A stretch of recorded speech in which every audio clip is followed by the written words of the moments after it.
Bom, seja bem-vindo ao mundo, ao novo mundo, né, da turma Jujuba, ou da turma do mimimi. Você sabe o que é o mimimi? Mimimi é quando alguém dá um beliscão assim na criança, ela faz mimimi.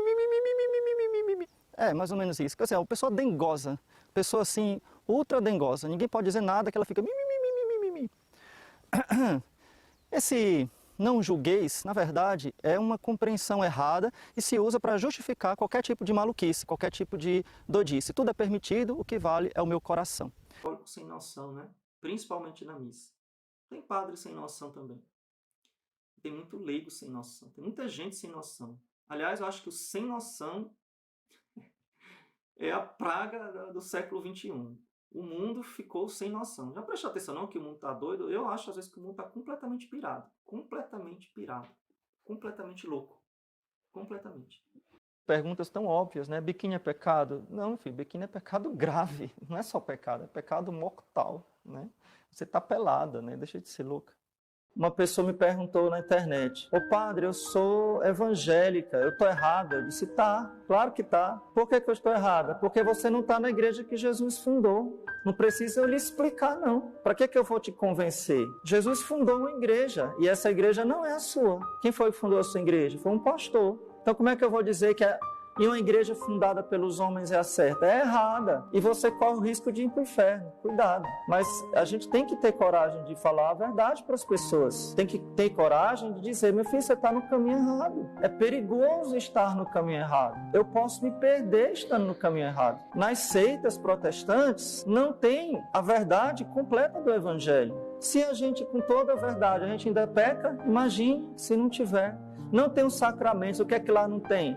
Lá não tem Eucaristia. E se não tem Eucaristia, não tem Jesus, porque Jesus é Eucaristia. Jesus está aqui no sacrário. Lá não tem a confissão, lá não tem nada.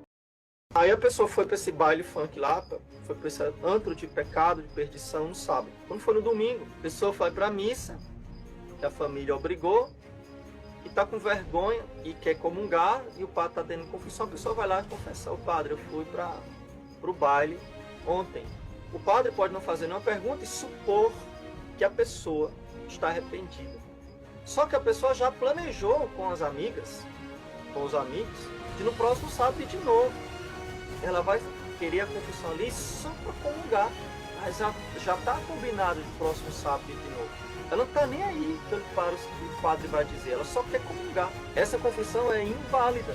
Ela vai cometer um sacrilégio na confissão e depois vai cometer outro sacrilégio na comunhão. Está em pecado mortal, vai pecar de novo mortalmente na confissão e vai pecar de novo mortalmente na comunhão, porque ela não tem propósito.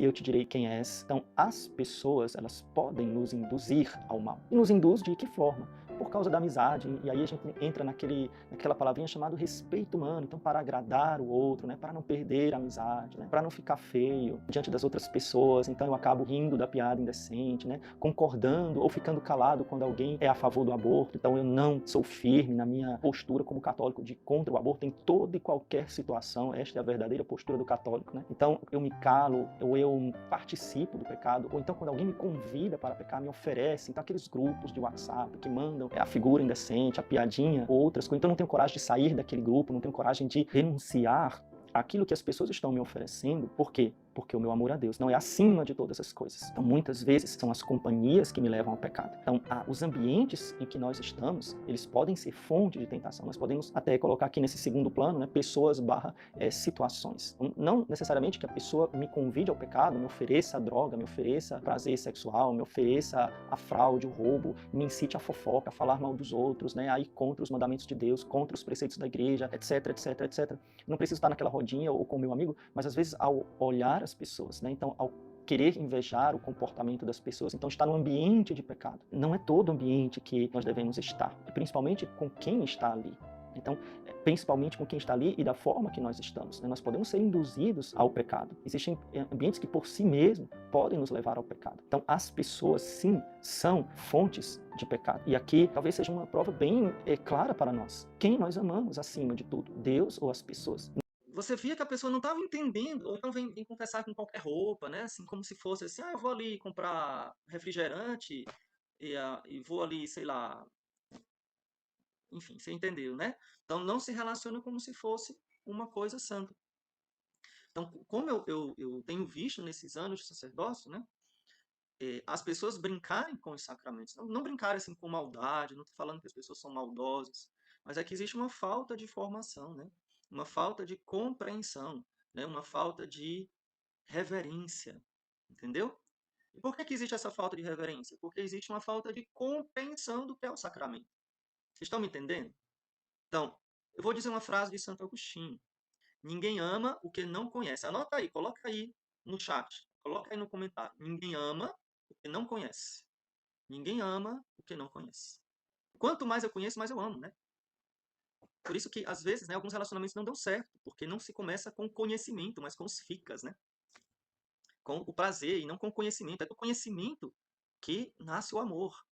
Por isso Jesus manda pregar o evangelho, anuncia, fala, ensina, ensinai todas as nações a verdade, a boa nova do evangelho. Então as nações, os povos, você, eu, ao conhecer, nós passamos a amar. Veja, talvez você tenha passado por uma conversão. Quando você conheceu, Jesus te tocou, né? Quando você teve um encontro com o nosso Senhor, quando você foi despertado pela fé, você começou a amar a igreja, não é? Revisitarmos aquelas coisas que são mais importantes na nossa vida. Pode ter certeza, a maioria das pessoas não reflete sobre isso que parece simples. Como é que eu me mantenho? Por exemplo, se fazer essa pergunta, olha que pergunta séria. Como eu me mantenho no estado de graça? Meu Deus, é muito sério. Existem muitos que não nem cogitam isso. Fazer essa pergunta.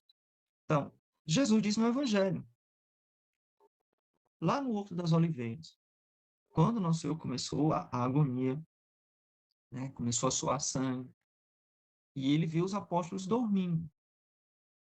E aí o que, é que ele disse para os apóstolos? Vigiai e orai. O espírito está pronto, mas a carne é fraca. Até essa frase, ela foi associada ao, ao sexto mandamento, mas não é, né? Ah, o pecado da carne, não existe pecado. Quem peca é você, sua carne não peca, não, né? A carne, ou seja, a nossa humanidade, ela é fraca. Nós somos, então, como eu me mantenho em estado de graça, eu tenho que vigiar e orar. Não é possível, por isso, Santo Afonso vai dizer a frase clássica, no livro que eu mais indiquei, quem é daqui das antigas já escutou eu indicando isso 1000 vezes, né? Né, Carol? A oração, o livro A Oração de Santo Afonso, quem nunca leu, quem não tem, pegue, né?